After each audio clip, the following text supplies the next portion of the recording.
Hello दोस्तों, स्वागत है आपका अपने YouTube चैनल फर्स्ट क्लास में। और आज की इस वीडियो में हम बात करने वाले हैं फिर से जो भी आपका डॉक्यूमेंट्स वेरिफिकेशन से रिलेटेड क्वेश्चंस है, क्योंकि बहुत सारे कमेंट्स आए हैं, इंस्टाग्राम पे डीएम आया, उसके बेस पे जितने भी उसमें कुछ क्वेश्चंस क्या है नए हैं, लेकिन कुछ क्वेश्चंस ऐसे हैं आप लोग के द्वारा पूछे गए जो कि ऑलरेडी वीडियो में डिस्कस किया गया है। ठीक है ना। तो अगर चाहिए प्रॉपर तरीके से आप वीडियो को शुरू से लेकर एंड तक ध्यान देके देखेंगे तो आपका क्या है, बहुत सारा क्वेश्चन वहीं पर सॉल्व हो जाएगा। और साथ में अगर कमेंट सेक्शन पढ़ेंगे तो वहाँ पर भी चूँकि मैं मोस्टली कमेंट्स का रिप्लाई कर देता हूं, तो वहां से भी क्वेश्चन, लेकिन फिर भी क्या है कि इस वीडियो में मैं कोशिश करूंगा जितनी छोटी छोटी चीज़ें हैं और बड़ी बड़ी चीज़ें हैं उन सबको डिस्कस करने का, सो दैट आपका कोई भी डाउट नहीं रह जाए। फिर भी अगर अच्छे डाउट है तो आप कमेंट सेक्शन में फिर से आप करेंगे, हम फिर से रिप्लाई करेंगे। So let's get started.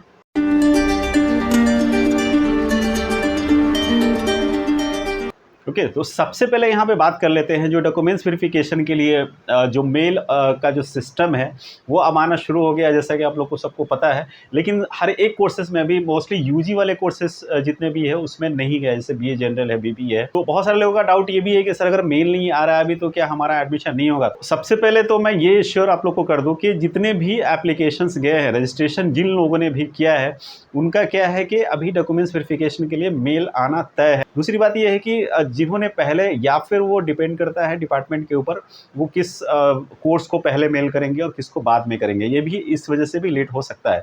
लेकिन इसके लिए भी आप लोग बेफिक्र रहे कि सब मेल सबको जाने वाला है, ठीक है ना।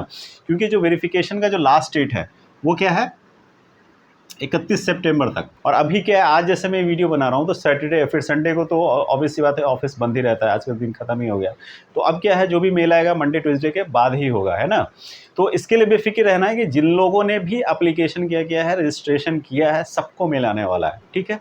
तो सबसे पहले तो अब ये आपका डाउट यहीं पे क्लियर हो जाता है ना, कि मेल सबको जाएगा, आज नहीं तो कल। और 31 इन केस अगर आपको मेल या कुछ नहीं आया, सबसे पहले तो अलग अलग डिपार्टमेंट में जितने लोगों को मेल या मैसेज आ रहा है वो लोग कमेंट सेक्शन में एक बार ज़रूर बोल देंगे कि भाई हमारा मेल आ गया है, ठीक है ना। उससे क्या है, दूसरों लोगों को भी आइडिया लग जाए, ये चीज़ है। अब बात करते हैं कि बहुत सारे ऐसे लोगों का डीएम आया है या कमेंट आया है कि मेल तो आया है लेकिन क्या है, कुछ मेंशन नहीं है। जैसे कि डॉक्यूमेंट्स वेरिफिकेशन में क्या है कि कहाँ जाना है, किसको मेल करना है, क्या करना है, ये कुछ भी क्लियर नहीं। तो अभी क्या है कि आप 31 सितंबर से पहले किसी भी दिन ऑफिशियल, जब भी ऑफिस खुला हो, आप जा करके वेरिफिकेशन अपने डिपार्टमेंट में करवा सकते हैं। और आपका डिपार्टमेंट क्या है, अर्जुन सिंह सेंटर आप जाएंगे ना, तो वहाँ पे फर्स्ट फ्लोर सेकंड फ्लोर पे हर एक रूम पे क्या है, बाहर ये लगा हुआ है, बैच लगा हुआ है कि कौन सा डिपार्टमेंट है, कौन सा एचओडी कहाँ पे बैठे हुए हैं, ठीक है ना। तो वहाँ पे डायरेक्ट जाना है आपको, आपका जो सारा डॉक्यूमेंट्स है वो ले करके और वेरिफिकेशन करवा लेना है 31 से, अगर कुछ मेंशन नहीं है तो, ठीक है ना। तीसरा बात ये है, थर्ड पॉइंट, जो लोग आउट स्टेशन वाले हैं। अब देखो, शुरू में ही मैंने बोला था कि बहुत सारे ऐसे लर्निंग सपोर्ट सेंटर है जो एक्टिव नहीं है, जो प्रोस्पेक्टस में है।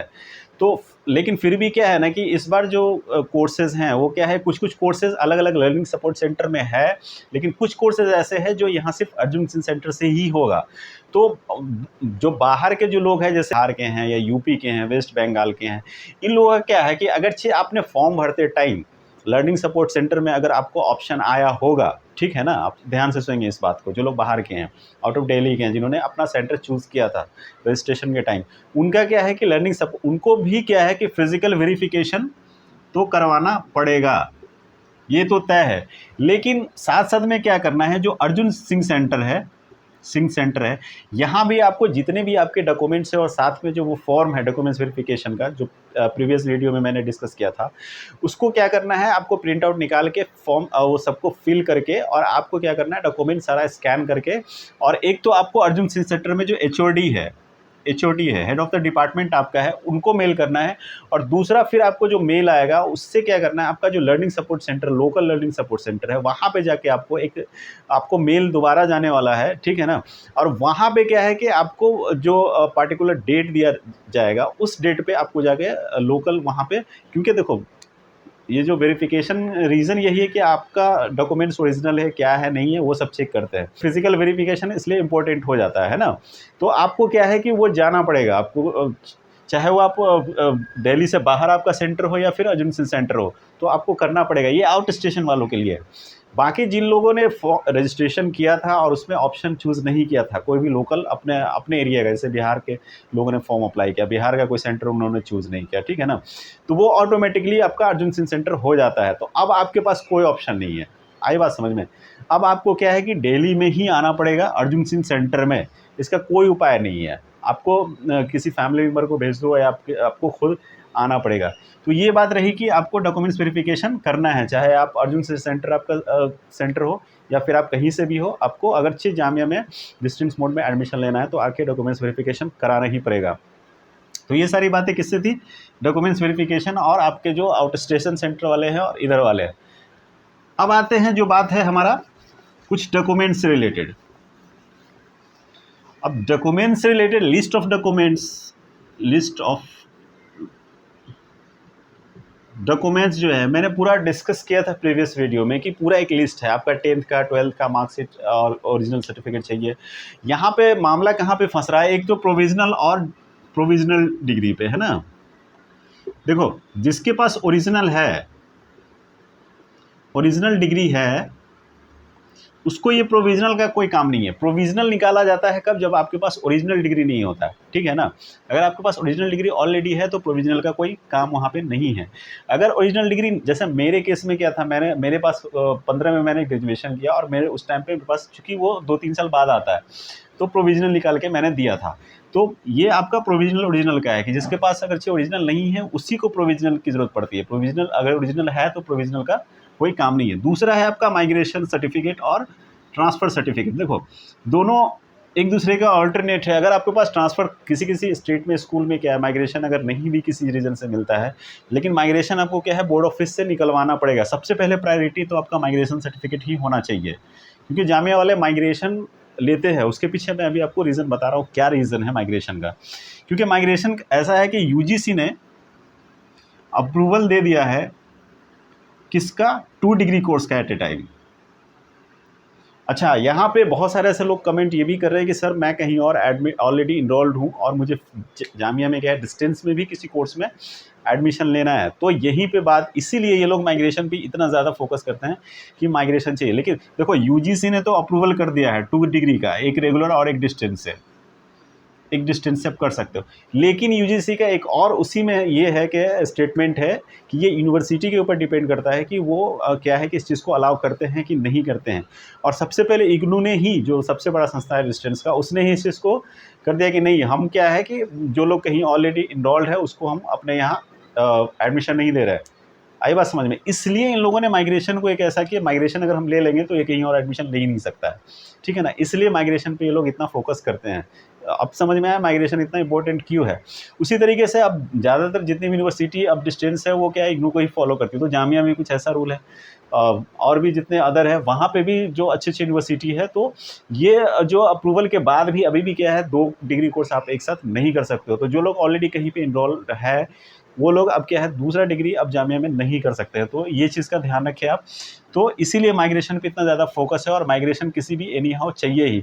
और हाँ, अगर कहीं कहीं क्या है कि अगर माइग्रेशन सर्टिफिकेट की जगह ट्रांसफ़र सर्टिफिकेट भी मिल जाता है तो भी इससे भी काम बन जाएगा। एक बार आप क्या करेंगे, डॉक्यूमेंट्स वेरिफिकेशन करवा लेंगे।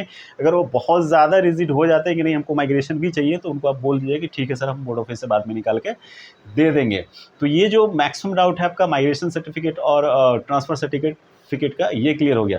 दूसरा एक ये है कि CLC का, देखो CLC का कोई काम नहीं है। CLC जामिया को नहीं चाहिए। आई बस में कॉलेज लिविंग सर्टिफिकेट जो होता है, इससे कोई मतलब नहीं है।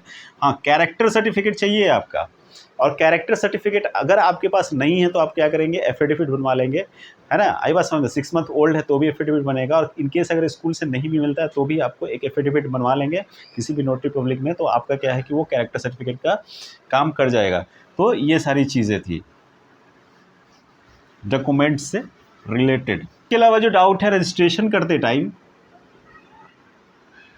कोई भी इंफॉर्मेशन अगर क्या है कि रॉन्ग आपने फिल कर दिया, सपोज आधार कार्ड में 1-2 डिजिट इधर उधर हो गया, आपका सेंटर चूज़ करने में आपसे गलती हो गई, तो अभी क्या करेंगे, डॉक्यूमेंट्स वेरिफिकेशन में जो आपका फॉर्म है, आई बात समझो, वहाँ पे क्या करेंगे, जो भी आपका सेंटर है वो अब जो आपको चाहिए वो क्या करेंगे, आप फिल करेंगे। जो आपका सेंटर है वो क्या है, सही सेंटर जो भी आपने चूज़ किया है वो क्या करेंगे, अब आप फिल करेंगे। नेक्स्ट जो आपके लोगों का डाउट ये है कि सर हम कहीं और हमने फॉर्म अप्लाई किया है, तो हम क्या अगर जामिया में एडमिशन ले ले तो क्या हमारा फ़ीस वापस होगा? तो सबसे पहले फ़ीस का ऐसा सीन है कि आप क्या करो कि फ़ीस रिफ़ंड का बहुत ज़्यादा झमेला हो जाएगा, फिर आपको फिर से बहुत लंबा चौड़ा प्रोसीजर है उसका। कोशिश ये करो कि आप पहले जहाँ पे वेट कर रहे हो, तो 1-2 हफ्ता में अगर वो क्लियर होने वाला है वहाँ का रिज़ल्ट, तो उसको पहले आप देख लो, ठीक है ना? उसके बाद ही आप जामिया में क्या करो, क्योंकि देखो एक प्रैक्टिकल बात मैं ये बताता हूँ, भले ही 31 सितंबर तक वेरिफिकेशन का डेट है लास्ट, लेकिन बाद में क्या होता है ना, 10 नवंबर तक जैसे सारा फॉर्मेलिटी पूरा करना है ना, तो लेकिन क्या होता है कि 31 जैसे आगे पीछे अगर आपको मैसेज आ भी गया, लेकिन बाद में भी कोशिश करना जितना भी लोगों का मैसेज आया है एग्जैक्ट उसी डेट पे करवा लेना, ठीक है ना? बाद में मत बोलना कि सर बोले थे, अरे बाद में भी करवा लेना, ऐसा नहीं है भाई। लेकिन इन केस अगर से ऐसा आपके साथ केस है, तो आप क्या करना, बाद में भी क्या होता है प्रैक्टिकली जनरली लोग जाते हैं जब ये सब डेट वेट ओवर हो जाता है, तो डायरेक्ट वो लोग क्या करते हैं, वेरीफाई कर देते हैं और पेमेंट वगैरह लेके एडमिशन हो जाता है। ऐसा होता है, अभी तक होता आया है, लेकिन वो क्या है ना, जामिया है, कुछ भी हो सकता है इस बार इसके बाद नहीं ले, ऐसा भी पॉसिबल है। तो एक बात मैं बता रहा हूँ कि ऐसा होता है कि आप थोड़ा अगर कहीं फॉर्म अप्लाई किया है, अगर 1-2 हफ्ते का अगर बात है 31 सितंबर से पहले का, अगर आपको ऐसा लगता है कि मेरा रिजल्ट क्लियर हो जाएगा, तो पहले उसको देख लो, क्योंकि फ़ीस पेमेंट का जो चक्कर है रिफ़ंड का, उसके लिए बहुत सारा प्रोसीजर फिर आपको करना पड़ेगा और बहुत परेशान हो जाओगे। लेकिन ये है कि 30 दिन से पहले आपको एडमिशन कैंसिल के लिए अप्रोच करना पड़ेगा, तब जाके आपका फ़ीस, उसमें भी 80-90% जितना और 30 डेज़ के बाद अगर करोगे तो कुछ नहीं मिलेगा। 30 डेज़ से 1 महीना के अंदर-अंदर आपको अप्लाई करना होगा, तो ही आपको फ़ीस मिलेगा। 1 हफ्ता के अंदर कर लोगे तो 90% मिल जाएगा, उससे ज़्यादा करोगे तो 80%, 15 दिन के बाद करोगे तो 50%, 30, तो ऐसे उसका रूल है। आप प्रोस्पेक्टस में एक बार देख लेना, वो पूरा डिटेल ब्रेकअप जो भी है उसका दिया हुआ है, ब्रेकअप फ़ी का, कि कितने दिन में कितना मिलता है। तो ओवरऑल जो एस्पेक्ट्स ये है कि 30 दिन के अंदर करोगे तो आपको पैसा रिफ़ंड मिलेगा कुछ पोर्शन, ठीक है ना? तो ये सारी चीज़ें फ़ीस थी, लेकिन उससे पहले ये जो मैंने बात बोला आपको, एक बार आप वेट कर लो, उसके बाद आप यहाँ पे करवा लेना। तो ये सारी चीज़ें थी। नेक्स्ट जो ये है कि जो डॉक्यूमेंट्स वेरिफिकेशन अभी हो रहा है, उसके बाद का क्या प्रोसीजर है? तो अभी क्या है कि अभी जितने लोग का डॉक्यूमेंट्स वेरीफाई हो जाएगा, उनको लगेगा कि हाँ ठीक है, इनको एडमिशन दे देना चाहिए, तब जाके एक पूरा क्या है, एक लिस्ट बनेगा, और वो लिस्ट क्या है, जामिया के वेबसाइट पे आएगा, है ना? और वहाँ से क्या है कि जो फ़ी पेमेंट है उसका लिंक जनरेट होगा, और उस लिंक जनरेट के बाद आपको क्या करना है, पेमेंट करना है आपके नाम और रोल नंबर के अकॉर्डिंग, और फाइनली आपका क्या है, एडमिशन हो जाएगा। तो ये प्रोसीजर आगे का बचा हुआ है। तो आप क्या करें, ओवरऑल जो लगभग छोटी-छोटी चीज़ें हैं, बड़ी से बड़ी चीज़ें मैंने डिस्कस कर ली है। फिर भी अगर डाउट है तो आप लोग क्या करें, कमेंट सेक्शन में आप हमें ज़रूर बताएँ। और तीसरी चीज़ ये कि जो लोग चाहे वो बिहार के हो, वेस्ट बंगाल के हो, सबको एडमिशन मिलता है। बस एलिजिबिलिटी क्राइटेरिया आपके पास पूरा होना चाहिए, आपके पास डॉक्यूमेंट सारे होने चाहिए, माइग्रेशन वगैरह जो भी मैंने बोला है। तो देखो जामिया में तो डॉक्यूमेंट्स चाहिए, उसमें कोई डाउट नहीं है। हाँ, अगर एट ए टाइम आपके पास नहीं है तो वो 2 महीने का टाइम देंगे आपको क्या है, सबमिट करने के लिए। तो बस इतनी सी बात है। तो आई होप मैक्सिमम क्वेश्चंस आप लोगों का मैंने यहाँ पे जो भी है, छोटा से छोटा लेकर के बड़ा से बड़ा, वो क्लियर कर दिया है। फिर भी रह जाए तो आप कमेंट सेक्शन में और अगर नए हैं तो आप इस चैनल को जरूर सब्सक्राइब करें, इस वीडियो को जरूर लाइक करें। Thank you so much for watching this video. मिलते हैं नेक्स्ट वीडियो में, तब तक के लिए बाय बाय।